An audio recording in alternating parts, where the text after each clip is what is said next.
Hello students, welcome to ixamBee. दोस्तों मेरा नाम है Kailash Tiwari, ex AFO Union Bank of India.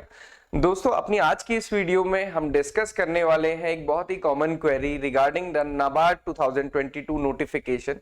बहुत सारे स्टूडेंट्स की ये क्वेरी होती है कि सर नोटिफिकेशन कब आएगा, कब से हम अपनी प्रिपरेशन स्टार्ट करें, क्या नोटिफिकेशन आने से पहले या अभी से प्रिपेयर करेंगे तो सारा सिलेबस कंप्लीट हो जाएगा, ESI ARD and all those things. तो ये आज हम थोड़ा सा डिस्कस करेंगे। बट नाबार्ड की ये सारी चीजें डिस्कस करने से पहले मैं आपको दो इंपॉर्टेंट चीजें बता देता हूं नाबार्ड के बारे में। देखिए जो नाबार्ड का वर्किंग है, एक तो जो वर्क लाइफ बैलेंस वाली बात हम कहते हैं वो वहां पे है, और जो दूसरा कंपैरिजन कई बार स्टूडेंट्स करते हैं कि सर SBI PO या फिर IBPS PO या फिर बैंक की जॉब और नाबार्ड में क्या डिफरेंसेस हैं, क्योंकि ये ग्रेड A लेवल पे ही है, स्केल 1 ही है। तो यहाँ पे और बैंक में डिफरेंस है कि जो नाबार्ड है यहाँ पे एक प्लानिंग टाइप ऑफ जॉब है, यहाँ पे कोई डायरेक्ट बहुत ज्यादा कस्टमर डीलिंग नहीं होती जैसा कि बैंक्स में होती है। तो बैंक में जनरली क्या होता है कि कस्टमर डीलिंग भी है, आपको सुबह से जो भी आपका वर्क है कस्टमर से रिलेटेड ही होगा, उसके साथ ही साथ जो आपका मैनेजमेंट है उसके द्वारा दिए गए टारगेट्स या फिर जो भी वर्क है वो आपको फिनिश करना है। यहाँ पे जो भी टारगेट है या फिर काम है वो बेसिकली प्लानिंग का वाला है। तो एक जो ऑफिसर लेवल वाली जो रियल फीलिंग है मेरे मानने में वो नाबार्ड में ज्यादा रहती है। देन जो सेकंड थिंग है वो है सैलरी। तो सैलरी में यहाँ पे काफी डिफरेंस है। अभी अगर कोई ज्वाइन करे नाबार्ड को एज अ ग्रेड A या फिर स्केल 1 में कोई ज्वाइन करता है तो उसकी जो सैलरी होती है इन हैंड प्लस अलाउंसेस मिला के तो वो 70,000 प्लस ये सैलरी होती है। और अभी यहाँ पे 11 बाइपेटाइट सेटलमेंट नहीं हुआ है तो ये सैलरी इंक्रीज होके 1 लाख प्लस हो जाएगी। तो आप ये देख सकते हैं कि यहाँ पे सैलरी काफी ज्यादा एज कंपेयर टू IBPS या फिर SBI PO, क्योंकि वहां पे सैलरी काफी कम है या फिर हम कह सकते हैं जस्ट इसके हाफ है। काफी कम तो नहीं है बट जस्ट इसके हाफ है इसके कंपैरिजन में। अदरवाइज दोनों ही जॉब में अपने अपने प्रो एंड कॉन्स हैं और दोनों ही जॉब बेटर है। देन नाबार्ड की अगर हम बात करें और वो भी नोटिफिकेशन की, तो मैं प्रीवियस ईयर ट्रेंड्स के बेसिस पे आज हम ये डिस्कस करने वाले हैं कि इस बार का नोटिफिकेशन कब एक्सपेक्टेड हो सकता है। तो ये मैंने यहाँ पे कंपाइलेशन किया है पूरे डेटा का 2015 से 2021 तक का। यहाँ पे ये हर साल आपको देखेगा कि यहाँ पे रिक्रूटमेंट हुई है। तो ये जो कॉमन क्वेश्चन होता है कि सर क्या 2022 में रिक्रूटमेंट आएगी, क्योंकि लास्ट ईयर बहुत ज्यादा वैकेंसीज आई थी। तो आप ये देख सकते हैं 2015, हालांकि इससे पहले भी आई थी वैकेंसीज, मैंने वो सारी चीजें इंक्लूड नहीं की है। तो ये रेगुलर रिक्रूटमेंट है, ऐसा नहीं है कि किसी साल में ये रिक्रूटमेंट नहीं आई है। तो मतलब ये कि कंटिन्यूअस प्रोसेस है, तो ये डेफिनेटली इस बार भी आएगी। देन नोटिफिकेशन का month, application time, total seats कितनी थी ये भी आप देख सकते हैं। तो ये सीट्स अभी इंक्रीज ही हो रही है। लास्ट दो रिक्रूटमेंट में ये सीट्स काफी ज्यादा थी। लास्ट टाइम तो 148 प्लस राजभाषा और बाकी सारी मिला के वो अराउंड 162 सीट्स थी। इसके बाद प्रीलिम्स की डेट्स, मेंस की डेट्स और फाइनल रिजल्ट। यहाँ पे देखने का इंपॉर्टेंट चीज ये है, अगर आप लास्ट की 3 रिक्रूटमेंट देखें 2019 से, 2019 का नोटिफिकेशन मई में आया था, जून में इसका प्रीलिम्स हुआ, जुलाई में इसका मेंस हुआ और इसका फाइनल रिजल्ट सितंबर में आ गया। तो आप ये देख सकते हैं कि नोटिफिकेशन आने के बाद बहुत जल्दी ये एग्जाम हो जाता है, देन उसके बाद मेंस भी हो जाता है और देन फाइनल रिजल्ट भी।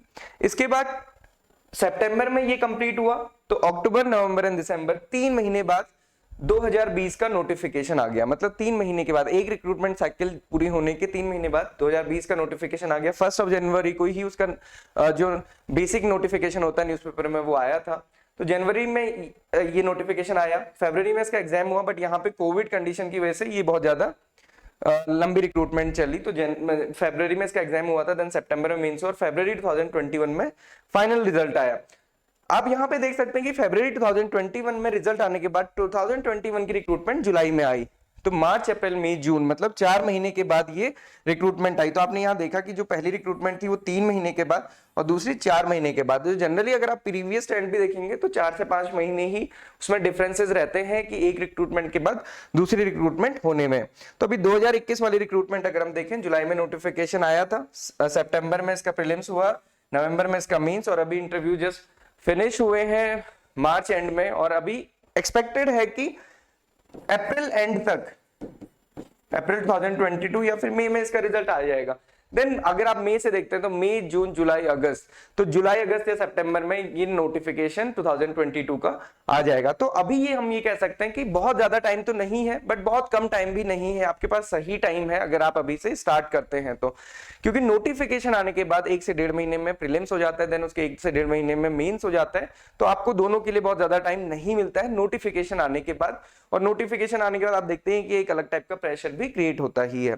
तो ये इस बेसिस पे आप देख सकते चलते हैं। दो चीज आपको यहाँ पे ध्यान रखनी है कि आप ये चीज सोचने से बचें कि नोटिफिकेशन आएगा या नहीं आएगा। पता चला कि आप प्रिपेयर करें, नोटिफिकेशन नहीं आया, तो आप देख सकते हैं कि कंटिन्यूअस प्रोसेस है, हर साल ये नोटिफिकेशन आता ही है। इससे पहले भी आता है, आप नाबार्ड के आर्काइव्स में जाके देख सकते हैं, आपको दिख जाएगा सारे ही नोटिफिकेशन वहां पे। देन उसके बाद जो दूसरी चीज होती है कि हम कब से स्टार्ट करें नोटिफिकेशन के आने के बाद। तो नोटिफिकेशन के आने के बाद आप देख सकते हैं कि यहाँ पे आपको टाइम कितना कम मिलता है, बहुत ये जल्दी ये प्रोसेस होती है। आप पहले की देखेंगे क्योंकि यहाँ पे थोड़ा कोविड का इम्पैक्ट है, मार्च अप्रैल मई जून अगस्त मई जून, तो आप देख सकते हैं कि एक महीने में ही प्रीलिम्स और मेंस हो जाता है, और जो फाइनल मेरिट बनती है मेंस से बनती है, और मेंस डिस्क्रिप्टिव भी होता है। तो उसके लिए आपको नोटिफिकेशन आने के बाद, क्योंकि आपका मेजर ध्यान प्रीलिम्स में रहेगा, तो आप मेंस में उतना प्रिपेयर नहीं कर पाते हैं, और फाइनल जो सिलेक्शन है वो मेरिट प्लस इंटरव्यू से ही होता है मेंस के। तो मेंस की प्रिपरेशन या प्रीलिम्स की प्रिपरेशन आपको अभी करनी चाहिए। सो अभी जो हाई टाइम है वो अभी है, आपको अभी से स्टार्ट करना चाहिए, सो दैट कि आपकी चीजें कवर हो जाए। देन फिर क्वेश्चन आता है कि हम अभी से कैसे स्टार्ट करें और अभी कितना टाइम दें। सबसे अच्छी बात क्या होती है कि जब तक नोटिफिकेशन नहीं आता तो थोड़ा प्रेशर कम रहता है, तो जब प्रेशर कम रहता है तो थोड़ा अच्छी पढ़ाई होती है। तो आपको कैसे स्टार्ट करना है हमने पहले ही बताया है, प्रीवियस ईयर पेपर हमने बाकी वीडियोस भी बनाई है, वो आप देख सकते हैं, प्रिपरेशन स्ट्रेटजी अभी से कैसे करनी है। बट सबसे पहले जो मेरा ये मानना है कि हमें प्रीवियस ईयर पेपर देने चाहिए, उससे हमें पता चलता है कि पेपर का ट्रेंड कैसा है, क्वेश्चंस का लेवल कैसा है, और कितना हम कर पाते हैं, और किस सेक्शन में हमको कितनी रिक्वायरमेंट है। तो यहाँ पे आपको 2018, 2019, 20, 21 सारे मेमोरी बेस्ड पेपर मिल जाएंगे, तो आप इसको दे सकते हैं। IXMB की साइट पे ये फ्री अवेलेबल है, लिंक आपको नीचे डिस्क्रिप्शन बॉक्स में मिल जाएगा। इसके अलावा मैंने ये डिस्कस किया था एक वीडियो में, तो आप उसको देख सकते हैं कि अभी आज के टाइम पे आप 4 घंटे भी अगर रेगुलर पढ़ते हैं तो वो सफिशिएंट है, आप एक अच्छी कवरेज उससे कर लेंगे। क्योंकि यहाँ पे कट ऑफ, क्योंकि 8 सब्जेक्ट है, 8 सब्जेक्ट में ऐसा भी नहीं है कि क्वांट्स में बहुत ज्यादा कट ऑफ जाती है। 20 क्वेश्चन बेसिकली आते हैं क्वांट्स, रीजनिंग और कंप्यूटर और डिसीजन मेकिंग, इन सभी में। तो आपको डिवाइड करना है ARD, ESI, GA एक पार्ट, और एक part QRE plus decision making और इंग्लिश, जिनसे मेरिट नहीं बनती है, बेसिकली क्वालिफाइंग होते हैं। प्रीलिम्स में मेरिट इन तीनों में ही बनती है, इन तीनों के मार्क्स के बेसिस में ही आपका मेंस के लिए सिलेक्शन होता है। फाइनल मेरिट तो मेंस की होगी। तो आप इनको रोज 2 घंटे और इन सारे सब्जेक्ट्स को 2 घंटे दीजिए। तो वीक में अगर आप रोज 4 घंटे पढ़ेंगे, हर दिन 4 घंटे पढ़ेंगे, तो 2 घंटे ARD, ESI, GA, और ऐसे ही यहाँ से एक ऑल्टरनेटिवली ले सकते हैं। क्योंकि पढ़ने का हर किसी का एक तरीका अलग होता है, आप टाइम एक कांस्टेंट रख सकते हैं, उसके अलावा आप सब्जेक्ट अपने अकॉर्डिंग पढ़िए, और रेगुलर मॉक टेस्ट दीजिए। क्योंकि आपके हर एक वीक में एक दिन, या फिर हम कह सकते हैं वीकेंड में, प्रैक्टिस टेस्ट या फिर मॉक टेस्ट जरूर होना चाहिए। तभी हमको पता चलता है कि हम कैसा कर पा रहे हैं। होता क्या जनरली, हमने भी देखा, हमारे साथ भी होता है कि मान लीजिए ARD, अभी मुझे ARD बहुत अच्छा लगता है तो मैं इसको ज्यादा टाइम दूंगा, ESI को कम दूंगा, बट एग्जाम में दोनों का बराबर वेटेज रहेगा। ESI में अगर आप नहीं कर पाए, यहाँ पे आप फुल मार्क्स भी ले आए, तब भी कोई फायदा नहीं होगा। तो ये चीज आपको ध्यान रखनी है कि आप इसको ऐसे 2 पार्ट में डिवाइड कीजिए, रोज दोनों को बराबर टाइम दीजिए।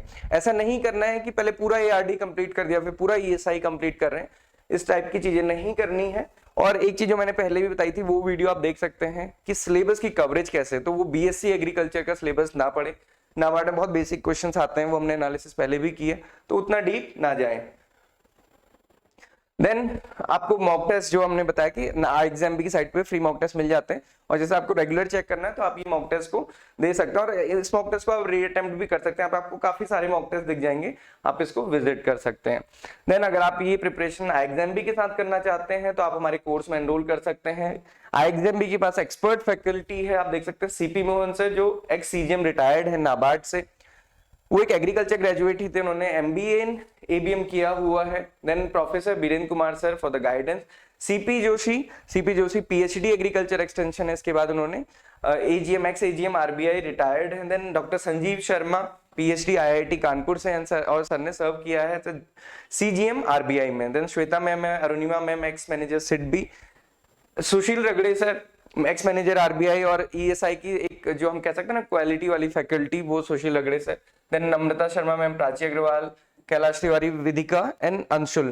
तो आप देख सकते हैं कि सारी यहाँ पे ऐसी फैकल्टीज है जिन्होंने खुद एग्जाम क्लियर किए हैं, बहुत सारे कंपटीशन या फिर कॉम्पिटिटिव एग्जामिनेशंस दिए हैं, तो वो आपको एक अच्छी गाइडेंस दे पाएंगे through the regular live classes. और इसके अलावा जो हमारा मटेरियल है वो ऑलरेडी क्रिस्प रहता है, बहुत ज्यादा ऐसा नहीं है कि लैबोरेटरी या फिर बहुत ज्यादा ओवर डिटेलिंग हमने नहीं की हुई है। आपको शॉर्ट वीडियोस मिलेंगे फॉर एवरी कंसेप्ट, और उसके साथ साथ एक चैप्टर टेस्ट होता है टू एनालाइज। उसके अलावा जो रेगुलर लाइव क्लासेस होती हैं फॉर द डाउट क्लैरिफिकेशंस, तो आप हमारे कोर्स में एनरोल कर सकते हैं। न्यू बैच हम अभी बहुत जल्दी स्टार्ट करने वाले हैं।